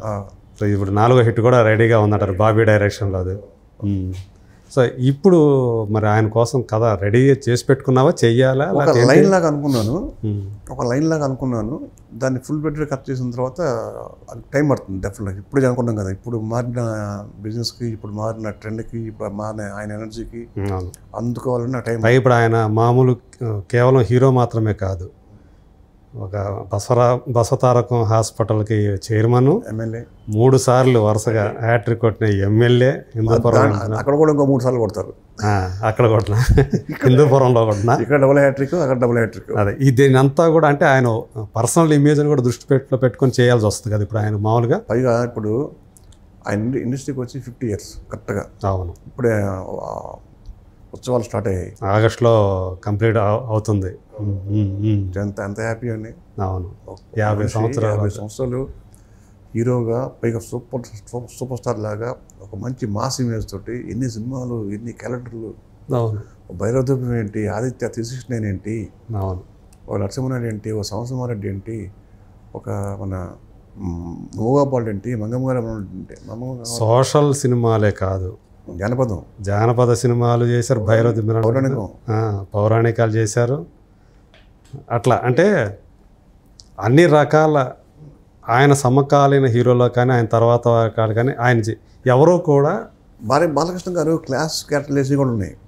అవును, జన్మభూమి క్లాస్ క్యారెక్టర్, ఆదిత్య త్రిశిష్ణన్ చాలా క్లాస్, చాలా క్లాసు. మళ్ళీ లైటర్ వీన్ ఏది మన జంధ్యాల గారి సినిమా బాబాయ్ అబ్బాయి కాదు, రజనీ హీరోయిన్గా ఉంటుంది కదా ఆ సినిమా ఏంటది, బాబాయ్ అబ్బాయి కదండి. దానికంటే ముందు ఒకటి చేశారు కదా, బాబాయ్ అబ్బాయి, సీతారామ కళ్యాణ్. బాబాయ్ అబ్బాయి తర్వాతే కదా అది. అవును, సీతారామ కళ్యాణం చాలా బాగుంటుంది, చాలా మంచి సినిమా, మంచి లవ్ స్టోరీ. ఎందుకు మీకు నారి నడు మురారి కూల్గా ఉంటుంది. అవును సినిమా. సో అన్ని రకాల జానర్స్ ఆయన, అన్ని రకాలు. అవును. సో ఇంకా అంటే ఇప్పుడు రవికుమార్ చౌదరి మీ ఫ్రెండ్స్ వరకు చూసుకున్న మీ బ్యాచ్లో ఇప్పుడు శ్రీను వైట్ల మళ్ళీ నువ్వు 2 సార్లు హీరోగా గోపితోటి ఒక సినిమా చేస్తున్నారు, విశ్వం. అవును, ఎందుకో గోపీచంద్కి ఆ 2 అక్షరాలు కలిసి వస్తున్నాయని చెప్పి చివరిలో 0 పెట్టేసి అది యజ్ఞం నుంచే వచ్చింది అనుకుంటా ఇది. లేదు, అంతకుముందు జయం ఉందిగా, అంటే విలన్గా, అది వర్షం ఉందిగా, విలన్గా. అదే విలన్గా పని కలిసి వచ్చినాయి అని చెప్పి హీరోగా కూడా మీరు మొదలు పెట్టారు. మేము యజ్ఞం కావాలని పెట్టలేదండి, ఆ కథ. అవును, యజ్ఞం పెట్టాం. ఆ కథలో యజ్ఞంలో మాడి సముద్రమైపోతున్న వాళ్ళు చేసిన యజ్ఞం అని చెప్పి యజ్ఞం పెట్టాం. ఎవరైతే ఫ్యాక్షనిస్టులు ఉంటారో వాళ్ళు బాగానే ఉంటున్నారు, కానీ వాళ్ళ ఫ్యాక్షనిస్టుల కింద వాళ్ళు ఎవరైతే వాళ్ళ అనుచరులు ఉంటారో వాళ్ళు సమిధలైపోతున్నారు అనే యాంగిల్ పట్టుకొని అట్లా ఒక ఫ్యాక్షనిస్ట్ దగ్గర పనిచేసే ఒక యువకుడు కదా. గోపి కూడా చాలాసార్లు చెప్పాడు, నా సెంటిమెంట్ ఏం కాదు, అలా వెళ్ళిపోతుంది. వాళ్ళే అంటే డైరెక్టర్లో వీళ్ళే అలా పెట్టేసుకుంటూ వచ్చేస్తూ ఉన్నారు. ఓకే, సరే, సినిమాలను అట్ట పక్కన పెట్టి ఇప్పుడు ఏపీలో పరిస్థితులు మనకు తెలుసు. సో మళ్ళీ 5 ఏళ్ల తర్వాత తెలుగుదేశం, జనసేన, బీజేపీ కూటమి కట్టి వాళ్ళు అధికారంలోకి రావటం. సో నీకు ఎలా అనిపిస్తుంది? ఫెల్ట్ మోర్ హ్యాపీ, చాలా హ్యాపీ. ఎందుకంటే 5 yearsలో చాలా కష్టాలు పడ్డారు జనం. ఇప్పుడు అందరూ ధైర్యంగా ఉన్నారు. ఓకే, అంటే నీ సర్కిల్లో ఉన్న వాళ్ళు ఏపీలో చాలామంది ఉన్నారు, నీ బంధువులు కానీ ఫ్రెండ్స్ కానీ ఎక్కువ ఉన్నారు. అదే మొన్న ఎలక్షన్స్లో టీడీపీ గెలవడానికి చాలా దోహదపడ్డారు కూడా, నాకు చెప్పారు కూడా. ఓకే, సో చంద్రబాబు నాయుడు గారు ముఖ్యమంత్రి, పవన్ కళ్యాణ్ గారు ఉప ముఖ్యమంత్రి, ఈ కాంబినేషన్ వింటేనే ఏమనిపిస్తుంది అసలు? బ్రహ్మాండంగా ఉంది. నేనే కాదు కదా, ప్రతి ఒక్కరు చెప్తుంది ఆ మాటే. ఒక అనుభవం, ఒక ఆవేశం, 2 మిక్స్ అవటం అనమాట. అదే. సో పవన్ కళ్యాణ్ గురించి చెప్పాలంటే ఏం చెప్తారు మీరు? అంటే ఇప్పుడు హీరో నుంచి ఆయన క్లీన్ పర్సన్ అండి, నేను గమనించింది. ఆయన సినిమాలు కానీ ఆయన ఇచ్చే ఇంట్రెస్ట్ కానీ, అంటే ఎక్కువ నాకు పరిచయం లేదు. నా ఓపెనింగ్ వచ్చారు ఒకసారి, పిల్లల జీవితం ఓపెనింగ్ వచ్చారు కదా, అన్నపూర్ణ స్టూడియోకి వచ్చారు. ఓకే, అవేంది అప్పుడు క్లాప్ ఇచ్చారా లేకపోతే? ఆ క్లాప్ ఇచ్చింది చిరంజీవి గారు, స్విచ్ ఆన్ చేశారా? స్విచ్ అనే అప్పుడు వచ్చారు. ఇంకా అట్లా తర్వాత నేను ఎక్కువ గీత ఆర్ట్స్ కాంపౌండ్లో తిరిగాను కదా, ఆ సినిమా కోసం తిరిగారు కదా, జిల్లాది గారి కాంపౌండ్లో ఉన్నాను కదా అప్పుడు. అక్కడ ఆయనతో సినిమాలు చేసిన డైరెక్టర్స్ ఉన్నారు, మన హరీష్ కానీ, హరీష్ శంకర్. మేమంతా అప్పుడు కలుసుకుంటాను ఉంటాం. వీళ్ళందరూ చెప్పిన మాటలు బట్టి is a clean person, is ఒక నిజాయితీ పరుడు. నిజాయితీ ఉన్నవాడికి ఆవేశం ఉంటుంది, అతనిలో నిజాయితీ ఉంది, ఆవేశం ఉంది ఆయనలో అనుకుంటున్నాను. బ్రహ్మాండం కాంబినేషన్ అండి, ఒక అనుభవం, ఒక ఆవేశం, అంతకంటే ఏం కావాలి. పక్కన లాగా లోకేష్ గారు ఉన్నారు, ఇప్పుడు home minister lady Vangala Praneetha, ఆవిడ మంచి రెస్పాన్స్ వచ్చింది. ఆవిడ చాలా బాగా స్పీడ్గా చేస్తానండి, మన అదృష్టం ఏపీ వాళ్ళది. ఇప్పుడు ఫస్ట్ టైం ఒక లేడీ హోమ్ మినిస్టర్గా చేయటం అనేది, అంతకుముందు చేశారు కానీ ఎంత అగ్రెసివ్గా చేయలేదు. ఓకే, సో ఇప్పుడైతే అంటే ఏపీ మళ్ళీ మునుపటి గాడిలో పడుతుంది అనుకున్నారా? అభివృద్ధి పదంలో పయనిస్తుందని చెప్పేసి చూస్తేనేమో అంతా కూడా అంటే ఖజానా అంతా ఖాళీ అయిపోయింది, అప్పుల పాలై ఉంది. ఈ టైంలో వీళ్ళు కూడా ఏం చేయగలుగుతారు అని చెప్పేసి. మొన్నటిదాకా మా ప్రాంత రైతులు ఏంట్రా బాబు మన పరిస్థితి అనుకునే దీనస్థితిలోకి వచ్చారు. ఇప్పుడు ఒకసారి రేట్లు పెరిగినాయి. ముందు గవర్నమెంట్ ఏంటో పక్కన పెడితే ఏదో అమరావతి రైతుల గురించి మాట్లాడుతున్నారా? చక్కగా ఓకే. అయినా ఎవరు అమ్మట్లా. ఇంకా మాకు మంచి జరుగుతుంది, ఇప్పుడు స్టార్టింగే కదా 1 month కదా అయింది అని ఉన్నారు. ఇప్పుడు రకరకాల కంపెనీలు రాబోతున్నాయి, అక్కడికి రకరకాల గవర్నమెంట్ ఆఫీసులు రాబోతున్నాయి. పైనుంచి మోడీ గారు మంచి హెల్ప్ చేస్తున్నాడు. ఇక్కడ బాబు గారు అడ్మినిస్ట్రేషన్ కింగ్ అంటే ఆయన. కాబట్టి జనం అందరూ వాళ్ళ పనులు గుండె మీద చేసుకుని వాళ్ళ పనులు వాళ్ళు చేసుకోవచ్చు. అదే అంటే నీ సర్కిల్లో ఉన్న వాళ్ళందరూ కూడా ఆల్మోస్ట్ వాళ్ళందరూ కూడా హ్యాపీగా ఉన్నారు. ఇప్పుడు చాలా హ్యాపీగా ఉన్నారు, ఇంకా ఉండబోతున్నారు. ఇప్పుడు ఆల్రెడీ ఉన్నారు, ఇంకా ఉండబోతున్నారు. జస్ట్ స్టార్టింగే కదా. అదేలే. కాకపోతే లా అండ్ ఆర్డర్ పరిస్థితి ఇదివరకే బాగుంది, ఇప్పుడు మరి దారుణంగా తయారైంది. 4 రోజుల్లోనే చాలామందిని దాడులు జరుగుతూ ఉన్నాయి వైసీపీ వాళ్ళ మీద అని చెప్పేసి నానా ఇది జరుగుతూ ఉంది. ఇప్పుడు రచ్చ జరుగుతూ ఉంది. సో వీళ్ళు వాళ్ళని అంటే రీసెంట్గా చూసుకుంటే రషీద్ అనే అతన్ని, జిలానీ అనే అతను వినుకొండలో మీ ఊరికి దగ్గరలోనే అది ఎవరు చేసిన హత్య చేయటాలు ఇవన్నీ ఇట్లాంటివి జరుగుతున్నాయి. దీన్ని చూపించి అంటే ప్రతిదీ కూడా రాజకీయ రంగు పులిమేస్తూ ఉన్నారు. అది ఎవరు చేసినా తప్పే. అది ఆ పార్టీ చేసిన తప్పే, ఈ పార్టీ చేసిన తప్పే. అసలు అది నేను అనేది నిజానికి ఇది పార్టీతో సంబంధం ఉందా అంటున్నా నేను. ఎవరు చేసినా తప్పే. ఇప్పుడు ఒక ఫ్యాక్షనిస్ట్ ఉంటాడు, ఒక ఫ్యాక్షనిస్ట్ ఒక పార్టీలో ఉన్నాడు అనుకోండి, వాడికి ఆపోజిట్ కావాలని ఇష్టం ఉన్నా లేకపోతే ఇటు పక్క ఉంటాడు, వేరే పార్టీలో ఉంటాడు. వీడు ఆ పార్టీ కోసం వాడు ఈ పార్టీకి వస్తాడు. అది వాళ్ళిద్దరి మధ్య ఉన్న శత్రుత్వం తప్ప పార్టీల మధ్య కాదు. దానికి పార్టీలు రంగు పులుతున్నారు. అదే ఇప్పుడు జరుగుతుంది కూడా ఎలాగ అనుకుంటున్నాను నేను. ఏదో లోకల్గా ఉన్న కక్షల్ని ఈ పార్టీ ముసుగులో చేసేస్తే ఆ పార్టీ వెళ్ళిపోద్ది కదా. అవును, ఎందుకంటే చంద్రబాబు నాయుడు గారి గురించి అందరూ తెలుసు. ఆయన వైలెన్స్ని ఎంకరేజ్ చేయరు. ఓకే. కొన్ని ఇన్సిడెంట్ నాకు తెలుసు. నేను వేరే పదాలు చేసే టైంలో కూడా ఆయన ఎప్పుడు కూడా వైలెన్స్ని ఎంకరేజ్ చేయరు. At same time Pawan Kalyan garu అలాంటి చేస్తే కూడా అడ్డుకునే మనిషి తను. నెక్స్ట్ వంగలపూడి అనేది స్ట్రైట్ ఫార్వర్డ్ హోమ్ మినిస్టర్ గారు. ఇంతమంది ఉన్నప్పుడు, ఆలోచించేవాడు ఉన్నప్పుడు జనం తెలిసిపోతే ఏదన్నా వీళ్ళు కావాలని చేస్తే జనాన్ని తెలిసిపోతే మనకి ఎఫెక్ట్ అవుతుంది. బాబు గారు తెలుసు, వీళ్ళందరికీ తెలుసు. కాబట్టి ఇవి పార్టీ ముసుగులో లోకల్ ఫ్యాక్షన్లు కొట్టుకుంటున్నాయి అని నేను అంటాను. పైగా ఏంటంటే ఈ మధ్యకాలంలో బాగా ఈ గంజాయి అనేది విపరీతంగా, అది ఎవరు మహానుభావుడు అనేది అలవాటు చేసింది గంజాయి అనేది. చాలా తప్పు సార్. యువత నిర్ణయం అయిపోతుంది. ఇప్పుడు మైనర్ బాలికల్ని రేపు చేస్తానంటే మరి ఏంటి సంగతులు? దాని అనుకుంది ఇవే ఇలాంటివే కదా. అవును, అంటే ఎడిక్ట్ అయిపోయారు ఈ మధ్య కాలంలో. దానికి అంతా కూడా ఎడిక్ట్ అయిపోయి విచక్షణ అనేది మర్చిపోయి. హోమ్ మినిస్టర్ గారు చెప్పారు, ఇప్పుడు రీహాబిలిటేషన్ సెంటర్స్ పెట్టి ఎడ్యుకేట్ చేస్తాము, పేరెంట్స్ని కూడా పిలిచి ఎడ్యుకేట్ చేస్తాము. దీనికి బానిస ఎవరు అవ్వకూడదు, గంజాయి రహిత సమాజాన్ని మేము నిలబెడతాము అంటున్నారు. చాలా పవన్ కళ్యాణ్ కూడా అది చెప్పారు. బాబు గారు దాని కమిటీ ఉన్నారు ఆల్రెడీ. ఇంతమంది పెద్దోళ్ళు ఉన్నప్పుడు డెఫినెట్గా అంటే ఒక్కసారిగా తగ్గిపోతుంది అనుకోను, కానీ గ్రాడ్యువల్గా తగ్గుతుంది. సో మళ్ళీ ఇప్పుడు ఈ 5 ఏళ్ల తర్వాత మళ్ళీ మేమే వస్తామని చెప్పేసి వైసీపీ వాళ్ళు చాలా కాన్ఫిడెంట్గా చెప్పేస్తున్నారు అప్పుడే 4 రోజులకే. సో మీ ఉద్దేశం ఏంటి? 5 ఏళ్ల తర్వాత మళ్ళీ టీడీపీ అలయన్సే వస్తుందని నమ్ముతున్నారా, లేకపోతే ఖచ్చితంగా అది జరుగుతుంది? 5 ఏళ్ల తర్వాత అండి, ఇప్పుడే ఎందుకు? 4.5 సంవత్సరాల తర్వాత మాట్లాడదాం. ఓకే. సో అప్పుడు ఎలా ఉందనే పరిస్థితి అంటే నేననేది ఏంటంటే అప్పటికి ఏపీ డెఫినెట్గా డెవలప్మెంట్ బాటలో దూసుకెళ్ళిపోతూ ఉంటుంది నాకు తెలుసు. కాబట్టి అప్పుడు ఆడిన 3 ఏళ్ళు ఉంటుందో మనకు అర్థమైపోతుంది. అంతే కదా, ఓటర్ మూడు నీ చక్కగా నీకు మంచి బట్టలు వేసి, మంచి బిర్యానీ పెట్టి, మంచి ఇల్లు కట్టించి, మంచి జాబ్ ఇచ్చి హ్యాపీగా ఉండరు అంటే నువ్వు వద్దు నాకు ఆడే కావాలని అంటారు, ఏం పెట్టినోడు కావాలంటారు. ఒకవేళ అలా ఎవరన్నా అంటే వాళ్ళు మనం ఏం చేయలేము. ఇంకా ఆ రకమైన మనుషులు ఉంటారు, అలా రకమైన మనుషులు కూడా ఉంటారు. అది చాలా తక్కువ. అదే నా ఉద్దేశం హానెస్ట్లీ ఏంటంటే ఇప్పుడు జరుగుతున్న ఈ ప్రజెంట్ 5 yearsలో డెఫినెట్గా డెవలప్మెంట్ అనేది ఒక పీక్ వెళ్తుంది. అప్పుడు ఆ ఓటర్ మూడు డెఫినెట్గా పాజిటివ్గా ఉంటుంది గవర్నమెంట్కి, అది నా నమ్మకం. అదే ఏదైనా సరే మనకి ఒకసారి ఎన్నికలు వచ్చాయంటే అప్పుడు దాకా జరిగినటువంటి పరిస్థితులు వాటి యొక్క అదే కదా ఇంపాక్ట్ కలిగించాయి.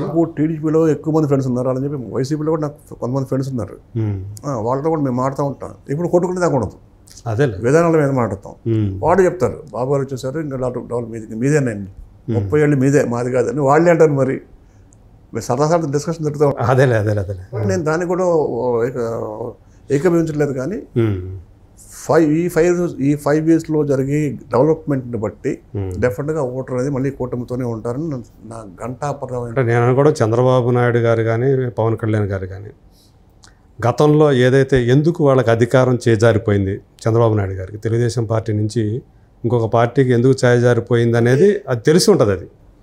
అప్పుడు వాళ్ళు అంటే సార్ అదే ఎవరు తప్పు కదండి, మనదే తప్పు, ఓటర్స్దే. కొత్తదనం కోరుకున్నారు.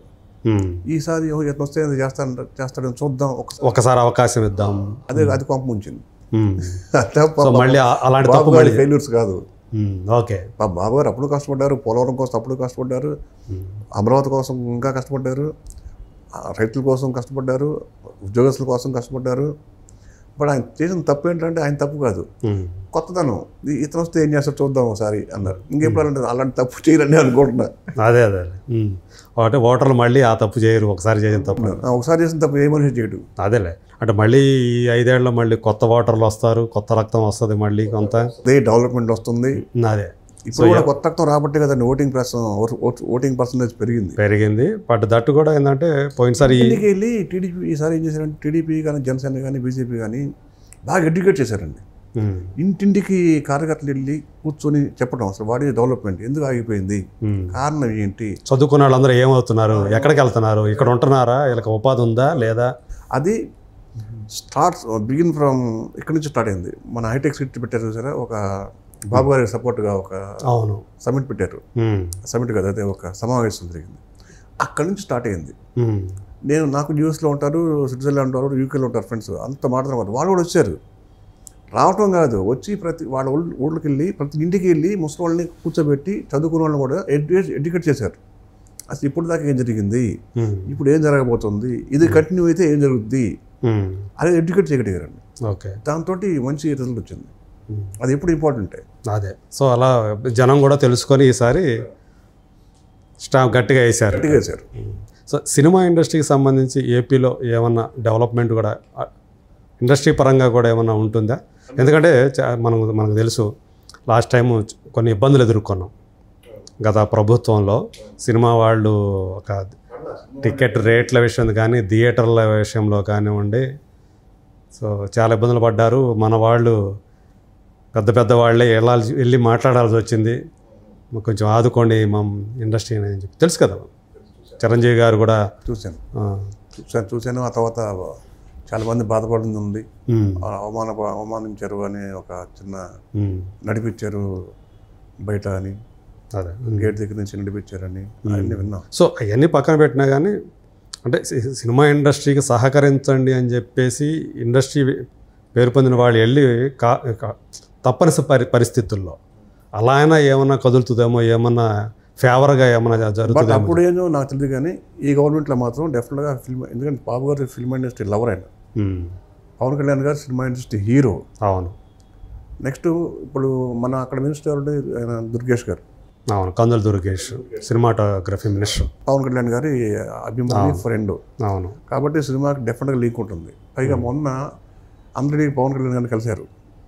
అవును, మన పెద్దవాళ్ళు కలిసారు కదా, ఆయన చాలా చాలా పాజిటివ్గా రెస్పాండ్ అయ్యారు. కాబట్టి డెఫినెట్గా ఇక్కడ ఎంత డెవలప్మెంట్ జరిగిందో అక్కడ కూడా అంతే డెవలప్మెంట్ జరుగుతుందని అనుకుంటున్నాను. అదే, అంటే మళ్ళీ విశాఖపట్నం కేంద్రంగా అంటే గతంలో మనకు ఉండేది కదా అక్కడ కొన్ని స్టూడియోలు కూడా, రామానాయుడు గారి స్టూడియోలు గట్ల విశాఖపట్నం అవ్వచ్చు, గుంటూరు కూడా అవ్వచ్చండి. ఓకే, 2 చోట్ల కూడా అవ్వచ్చు. అంటే మౌలిక సదుపాయాలు దీనికి సంబంధించి కథ ప్రకృతి పరంగా చేసుకున్నా కానీ విశాఖపట్నం అంతా లొకేషన్స్ అందంగా ఉంటాయి. మన గుంటూరు ఏమో కొంచెం రాగా ఉంటాయి లొకేషన్స్. ఈస్ట్ వెస్ట్ నుంచి ఇంకా వైజాగ్ వరకు ఆ గ్రీనిష్, అవును, అరకు వ్యాలీ, లమ్మసింగి, గోదావరి అందాలన్నీ కూడా, కోనసీమ కానివ్వండి, ఈ జిల్లా ఆ జిల్లా అనేది లేదండి, మన ఆంధ్రప్రదేశ్లో అన్ని చోట్ల. అంటే నేనైతే కేంద్రంగా పనికి వచ్చే ఏరియా మీరు మరి పెద్దవాళ్ళు డిసైడ్ చేస్తారు. అంటే మన అంత అనుభవం కాదు, లీడర్స్ ఉన్నారు, పెద్దవాళ్ళు ఉన్నారు, వాళ్ళకి తెలుసు ఎక్కడ ఏం చేయాలి, ఎక్కడ ఏం చేస్తే మంచిది అని. వెళ్ళి సీఎం గారి దగ్గరికి, పవన్ కళ్యాణ్ గారి దగ్గరికి వెళ్ళి వాళ్ళని కన్విన్స్ చేయించుకోవాల్సిన సత్తా మనోడికి ఉంది. కాబట్టి డెఫినెట్గా ఏపీలో కూడా తెలుగు ఇండస్ట్రీ డెవలప్ అవుతుంది, బాగా డెవలప్ అవుతుంది. మొదటి ఎందుకని తెలుగు ఫిలిం ఇండస్ట్రీకి తెలుగుదేశం పార్టీకి ఒక అవినాభావ సంబంధం ఉందా?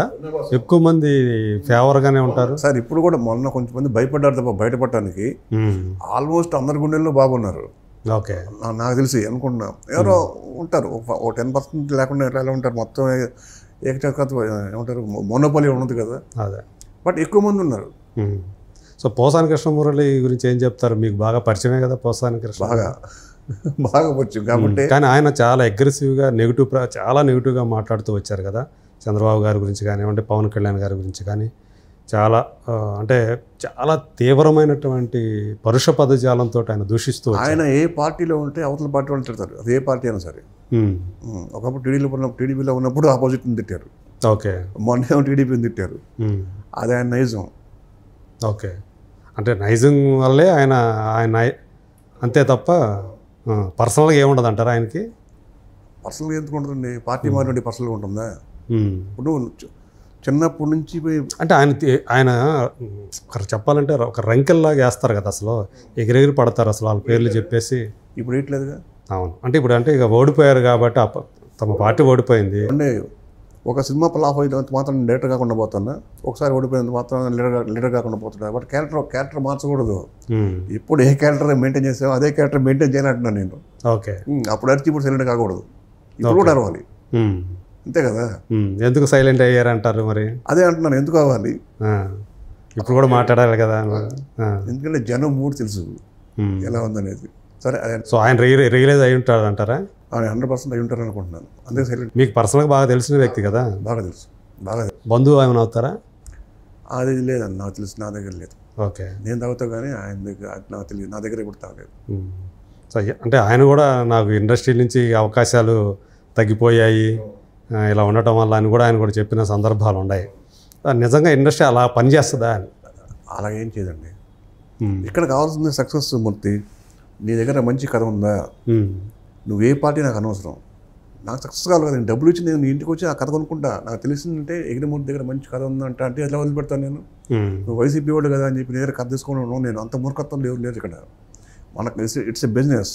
ఓకే, ఇప్పుడు ఒక హీరో మంచి డిమాండ్ ఉందా హీరోకి, అతను పలానా పార్టీకి సపోర్టు అన్నా కూడా నేను వెళ్తాను. ఎందుకంటే మనకు కావాల్సిన సక్సెస్ అండి మార్కెట్. కాబట్టి ఈ పొలిటికల్ విధానం వల్లనే అవకాశాలు తగ్గిపోయాయని నేను నమ్మను.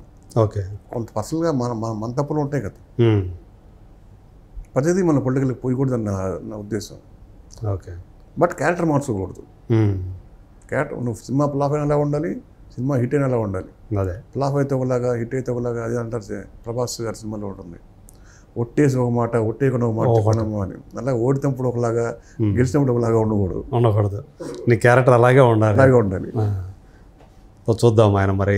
ఇప్పుడు బాబు గారు పోయినసారి ఓడిపోయినప్పుడు ఆయన ఇంట్లో కూర్చోలేదే, బీభత్సంగా జనంలో దగ్గర తిరిగారే. అవును, లోకేష్ బాబు ఇవ్వగలం అని చెప్పేసి ఆయన సునామీలాగా తీసుకున్నాడు కదా, ఇవ్వగలం అని చెప్పి ఆయన చేశాడు. పవన్ కళ్యాణ్ గారు 2 చోట్ల ఓడిపోయాడు ఆయన. తిరిగి సైలెంట్ కూర్చోలేదు. అమ్మ నాకు అవకాశాలు తగ్గిపోతాయి అని కూర్చోలేదు. మరింత క్యారెక్టర్. అవును, క్యారెక్టర్ అది. ఏమో మళ్ళీ చూద్దాం, ఇంకా ఉన్నాయి కాబట్టి ఆయన కూడా రావచ్చు. నీ కెరీర్లో ఎప్పుడైనా సరే ఒక పెద్ద హీరో స్టార్ తోటి సినిమా చేయాలనుకొని అదేమన్నా కాకపోవటం అనేది జరిగిందా? ఒప్పుకొని లేదండి, ఎప్పుడు కూడా ఎవరు. నేను ఒప్పుకొని ట్రాక్ యాక్టింగ్ సినిమా ఒకటే, కేఎస్ రామారావు గారిది. ఓకే, కేఎస్ రామారావు గారిది. అప్పుడు 2 హీరోలు అనుకుంటాం. 2 హీరోలు చేయాలనుకుంటే కథ కుదరలేదు. ఒక 6 నెలల కింద మీద పడ్డాం. ఎప్పుడు ఇది జరిగింది? ఇది సౌఖ్యంకి ఇమీడియట్గా. సౌఖ్యం తర్వాత కరెక్ట్. అందుకనే గ్యాప్ వచ్చింది అనమాట.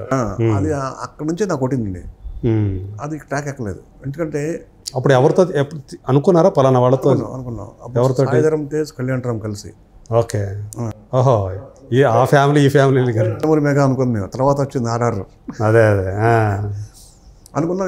ఇద్దరు పాజిటివ్గా ఒప్పుకున్నారు, చాలా పాజిటివ్గా ఒప్పుకున్నారు. అక్కడ తప్పంటే మాకు కథ బ్యాలెన్స్ అవ్వట్లేదు. చాలా కథలు చేసాం, ఎవరికి నచ్చట్లా. కేఎస్ రామారావు గారికి నచ్చట్లా, నాకు సాటిస్ఫాక్షన్ లేదు, హీరోలకి సాటిస్ఫాక్షన్. కథ నువ్వే రాసుకున్నావు కదా? నేనే కొన్ని బయట కూడా విన్నాం. నేను ఎక్కువ ఊటిలో కూర్చొని కొన్నాళ్ళు రాశాను. ఓకే. తిరుపతిలో కూర్చొని కొన్నాళ్ళు, హైదరాబాద్లో కొన్నాళ్ళు, కేశవరావు ఆఫీస్లో కొన్నాళ్ళు, వైజాగ్లో కొన్నాళ్ళు. చాలా నచ్చింది అది. కానీ ఎక్కడ ఒక్కోసారి చెప్పలేము, ఎవరికి సాటిస్ఫాక్షన్ లేదు. అంటే మీలో ఎవరికి కూడా ఫైనల్కి వచ్చేటప్పటికి నచ్చట్లేదు. అంటే రెండు ఫ్యామిలీస్ని కలపడం అంటే మామూలు విషయం కాదు. ఈ ఫ్యాన్స్ని సాటిస్ఫై చేయాలి, ఆ ఫ్యాన్స్ని సాటిస్ఫై చేయాలి. బట్ డెసిషన్ తీసుకుంది నేనే, ఇద్దరిని కలిపి చేద్దామని. ఇద్దరిని ఒప్పించింది నేనే. వాళ్ళు ఒప్పుకున్నారా యాక్చువల్గా? ఓకే. ఇమ్మీడియట్గా ఒప్పుకున్నారు. విత్ ఇన్ హాఫ్ అన్ అవర్లో ఒప్పుకున్నారు. కళ్యాణ్ రామ్ అయితే ఫోన్లో పాయింట్ చెప్పుకుంటే పాయింట్ కాదు, మీ ఇద్దరితో సినిమా చేస్తాను. ఓకే. ఇంకా పాయింట్ కోసం పడిన తిప్పలు ఇవ్వండి, తర్వాత ఇవ్వండి. ఓకే. ముందైతే వాళ్ళైతే గ్రీన్ సిగ్నల్ ఇచ్చేసారు, మీరు కట్ చేసుకోవడం చెప్పేశారు. ఓకే. తర్వాత ఇంకా మిగతా వాటిలో కళ్యాణ్ బిజీ అయిపోయాడు, మిగతా సినిమాలో తేజు బిజీ అయిపోయాడు. ఇంక ఇప్పుడు నేను ఎవరితో వెళ్ళాలి అని చెప్పి నేను మళ్ళీ సి కళ్యాణ్ సినిమా చేద్దాం అనుకున్నాను. కళ్యాణ్ అన్నయ్య అది హీరో కుదరలే, మాకు కథ అంతా అయిపోయింది, హీరో సెట్ కాలేదు. ఓకే. ఎవరితో అనుకున్నారు హీరో? టక్కడకలు అనుకున్నామండి, అది సెట్ కాల. ఓకే. నెక్స్ట్ వచ్చి అంటే ఎవరు హీరోలకి వినిపించారు? అది పేరు చెప్పక ఒక హీరోకి వినిపించాను, అది సెట్ కాలేదు. పేరున్న హీరోనేనా? ఒక డైరెక్టర్ కొడుకు. ఓకే. నెక్స్ట్ అక్కడి నుంచి ఎలా కానీ ఇంకో కథ రాసుకుందా, అది ఒక డైరెక్టర్ కొడుకు చేద్దామని. ఆ డైరెక్టర్ కొడుకు వేరు, ఈ డైరెక్టర్ కొడుకు వేరు. ఓకే. ఇది రవిరాజ గారి ప్రిన్సిపల్ గారి అబ్బాయితో చేద్దామని. వైభవ్కి? సారీ, ఆదికి. వెళ్ళి రవిరాజ వైభవ్ అంటే నేను కోదండరామరెడ్డి గారు అబ్బాయి కదా, అదే. నాకు నేను ఆయనకి హార్డ్కోర్ ఫ్యాన్, బాలకృష్ణ గారికి ఎలా ఫ్యాను, డైరెక్టర్లో రవిరాజ గారికి. ఆయన ఫస్ట్ హాఫ్ విని షాక్ అయ్యారు. నువ్వు డైరెక్షన్ బాగా చేస్తా విన్నాను కానీ ఇంత బాగా చేస్తాను కూడా, సూపర్ అదిరిపోయింది, ఫెంటాస్టిక్ అన్నారు రవిరాజ్ గారు. వినగానే ఇమీడియట్గా ఓకే అని చెప్పాను. ఓకే. తర్వాత సెకండ్ హాఫ్ చేసాం. సెకండ్ హాఫ్ ఆయనకి చెన్నై ఐడి అనిపించాయి, అక్కడ కొట్టింది దెబ్బ. ఫస్ట్ హాఫ్ని బ్యాలెన్స్ చేశాను, సెకండ్ హాఫ్ రావట్లా, నాకే రావట్లా. ఫస్ట్ హాఫ్ ఇంత చేసేసి దాన్ని సెకండ్ హాఫ్ని బ్యాలెన్స్ చేయాలి, క్యారీ చేయాలంటే చాలా కష్టం. అయినా ఏదో చేశా, అది ఆ విధంగా అది పోయింది. హీరో కూడా చెప్పలేదు అప్పుడు నేను. అదేలే, లేకపోతే అట్లా 2 ప్రాజెక్టులు అట్లా అయినాయి అనమాట. అక్కడ నుంచి ఈ తరంకు షిఫ్ట్ అయ్యా. బాబురావు గారిని కన్విన్స్ చేసి మనం చేద్దాం సార్ సినిమా అని ఆయన ఒప్పించి సరేరా అని ఆయన చాలా గ్యాప్ వచ్చింది ఆయన కూడా ఈ తరంలో. ఆయనతో ఏది లాస్ట్ తనీష్తో చేసింది ఏం పిల్లడు ఏం పిల్లడో. ఆయనతో కూర్చున్నప్పుడు యజ్ఞం తర్వాత చేసిన సినిమా అదేగా, 2 సినిమాలు కదా ఆయనతో చేసింది.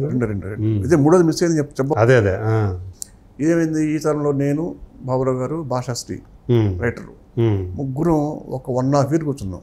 ఓకే. అది కరెక్ట్గా ఎక్కుతుంది బండి అంటే డిస్కషన్ నలిగిన తర్వాత ఒక ఫైనల్ స్టేజ్కి వస్తుంది కదా, అది రాబోతుందా అనే టైంలో కరోనా వచ్చింది. లాక్డౌన్ అయిపోయింది 2 years.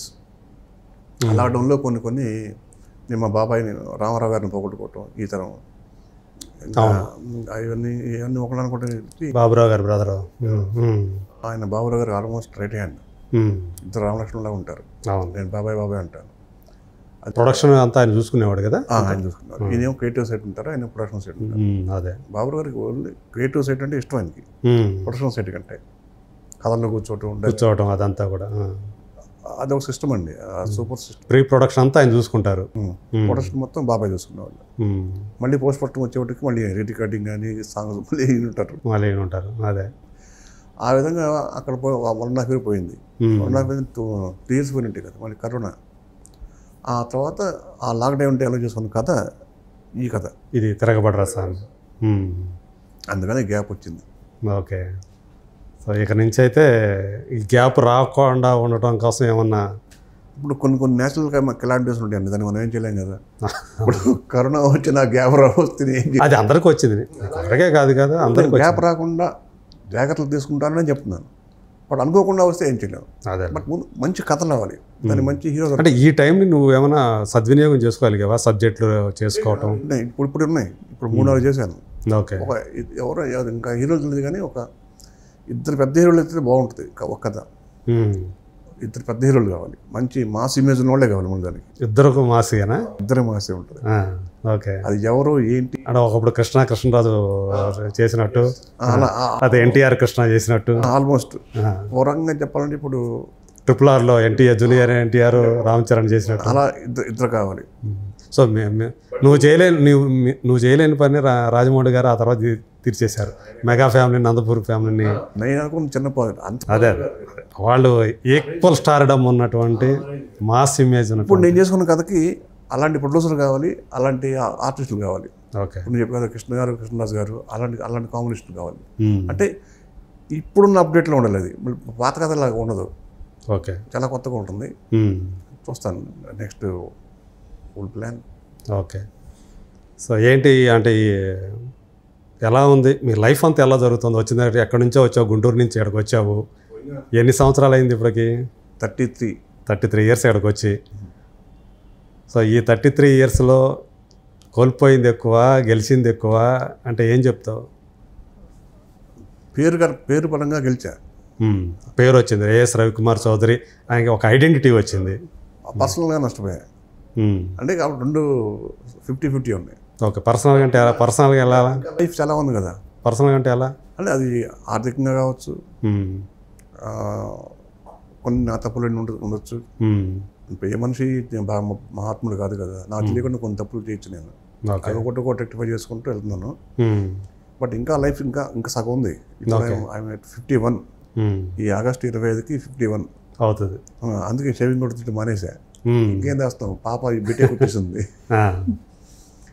ఆర్థికంగా ఎలా నష్టపోయావు? అంటే సినిమా గ్యాప్ రావటం వల్ల, లేకపోతే ఏంటి? గ్యాప్కి సంబంధం లేదండి. నాకు మంచి డబ్బులు సంపాదించాను. ఇప్పుడు నేను సంపాదించిన డబ్బులు నాది చాలా కోట్లు ఉండాలి. మధ్యలో ఒక బ్యాచ్ నన్ను బ్యాక్ స్టాప్ చేశారు. ఓకే. వెన్నుపొడి పొడిచారు. సినిమా తీద్దామనే? సినిమాకి సంబంధం లేదు. నేను గోక్కొని తీసుకొచ్చాను ఒక బ్యాచ్ని వాళ్ళు. అప్పుడు నాకు అంటే ఎందులో పెడితే పోయినాయా? పెట్టాను. నేను కొంది అప్పుడు నేను ల్యాండ్ కొన్నా గుంటూరులో. 2.75 acres కొన్నా. ఎక్కడ? మా ఊర్లో నారాకోటూరులో. నారాకోటూరు దగ్గర. నారాకోటూరుకి వేజర్లకి మధ్యలో ఉంటుంది. ఓకే. అక్కడ కొన్నప్పుడు అక్కడ నాకు బ్యాక్ స్టాప్ జరిగింది. నా ఫ్యామిలీ గొడవల వలన నేను నీలాంటి వాడి పేరు మీద నాకు తెలియకుండా రాసాను. నాకేం చెప్పారు, 3 నెలల తర్వాత ఈ ఒప్పందం చెల్లదన్నారు. దాన్ని ఏదో అంటారు. 3 నెలల తర్వాత ఒప్పందం చెల్లుతున్నారా? నువ్వు సంతకం పెట్టు, అంటే మీ ఆవిడకి నీ గొడవ జరుగుతుంది కదా, మా పేరు మీద పెట్టేస్తే నువ్వు సేఫ్గా ఉంటావు. నేను అంత అమ్మాయికుండా సినిమాలు తీయడం తప్ప మనకి ఇలాంటి తెలియదు. దాన్ని ఏదో అంటారు, స్పెషల్ పవర్ ఆఫ్ అటార్నీ అని అంటారు. జీపీఏ అంటారు. నాకు చెప్పింది జీపీఏ అని, వాళ్ళు చేయించింది ఎస్పీఏ. చేయించి అమ్మేశారు. అమ్మేసి రివర్స్లో అడిగితే మాకు డబ్బులు ఇవ్వాలన్నారు. నేను అప్పుడు అని చెప్పారు. అది వాళ్ళ కొన్ని కోట్లు. అబ్బా. ఇలాంటి ఇన్సిడెంట్స్ ఎవరిని వచ్చి నా దగ్గర కావాలి అంటే నా దగ్గర ఉంటే డెఫినెట్గా డబ్బులు ఇచ్చేస్తాను. అంటే అప్పటికి మార్కెట్ వాల్యూ పరంగా ఎంత ఉంటుంది అది? అప్పుడు నేను కొంది ఎకరం 4.5 లక్షలు. ఓకే. ఇవాళ కొన్ని కోట్లు ఎకరం. అంతే కదా. ఆ ఏరియాలో ఇప్పుడు మామూలు కాదు కదా అసలు. ఇప్పుడు 6 lanes హైవే పక్కన నేను కొన్నప్పుడు ఏం లేదు. అక్కడ నేను కొన్న 6 నెలల తర్వాత 13 స్పిన్నింగ్ మిల్స్ పడింది ఆ ల్యాండ్ చుట్టూ. ఏ సంవత్సరం ఇది? 2005.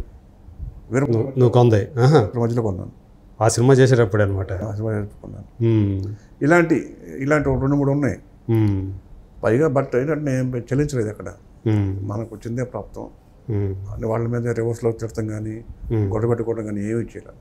ఓకే. మరి మీ పర్సనల్గా ఉన్న ప్రాబ్లమ్స్ ఏమైనా సమస్య పోయినాయా? సమస్య పోయినాయి. ఐ లవ్ మై డాటర్ అండి, రిగ్వేద. నా సంవత్సరం అమ్మాయి బీటెక్ వచ్చింది. ఓకే. మొన్న 95% మార్క్స్తో ఇంటర్మీడియట్ అయిపోయింది. ఓకే. నివేదానా? ఋగ్వేద చౌదరి.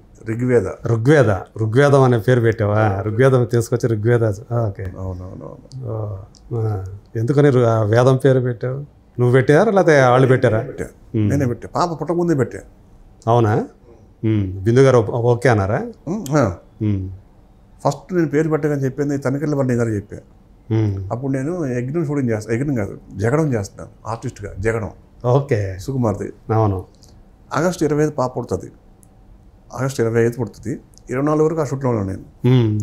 అప్పుడు చెప్పాను, సార్ ఈ పేరు ఎలా పడుతుంది? ఋగ్వేద చౌదరి అన్న.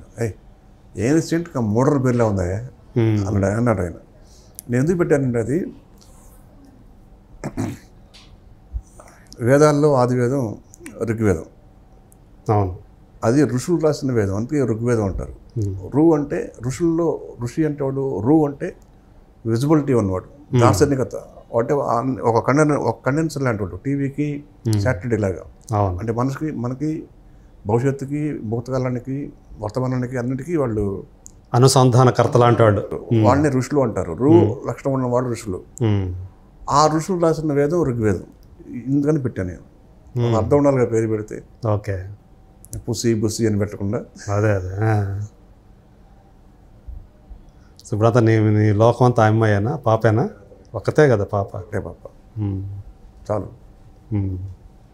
సో అప్పుడు తగిన దెబ్బ ఏదో, ఆర్థికంగా తగిన దెబ్బ, దాని నుంచి గుణపాఠాలు నేర్చుకున్నావు కదా, ఆ తర్వాత అలాంటివి జరగకుండా చూసుకోగలిగావా? తర్వాత అయితే ఏం లేదు కదా? ఆ తర్వాత జాగ్రత్త పడ్డారా ఆర్థికంగా? ఇంకా జాగ్రత్త పడుతున్నాను. అనుకుంటాం జాగ్రత్త పడుతున్నామని, వెళ్ళిపోతూనే ఉంటాయి. ఓకే. ఇండస్ట్రీలో నాకంటే పోగొట్టుకున్న వాళ్ళు చాలామంది ఉన్నారు పాపం. ఉంటారు అసలు వందల కోట్లు. అవును. చీట్ పడిన అంటే చీట్ చేయబడిన వాళ్ళు చెప్తాను నేను. మోసపోయిన వాళ్ళు చాలామంది ఉన్నారు, పెద్ద వాళ్ళే ఉన్నారు. మనం ఎంత బట్ గుండె ధైర్యం పోకూడదు. అదేలే. దాని మీద కాన్సన్ట్రేట్ చేస్తే మన క్రియేటివిటీ పోతుంది. అదేలే. నువ్వు డబ్బు సంపాదించాలి, పోయిన డబ్బు ఏం చేయాలి, మనం సినిమా తీయాలి, మంచి కథ రాసుకోవాలి, అప్పుడు డబ్బులు వస్తాయి మనకి. మంచి కథ రాసుకోవాలంటే ఈ డిస్టర్బెన్స్ మైండ్లో ఉంటే నీ కథ రాదు, అదే తిరుగుతూ ఉంటుంది. ఓకే. కాబట్టి ఎన్ని కష్టాలు ఉన్నా వాటిని తొక్కి పట్టి పెన్ను పట్టాల్సిందే. ఓకే. అప్పుడే మనం బయటపడతామని నా ఫీలింగ్.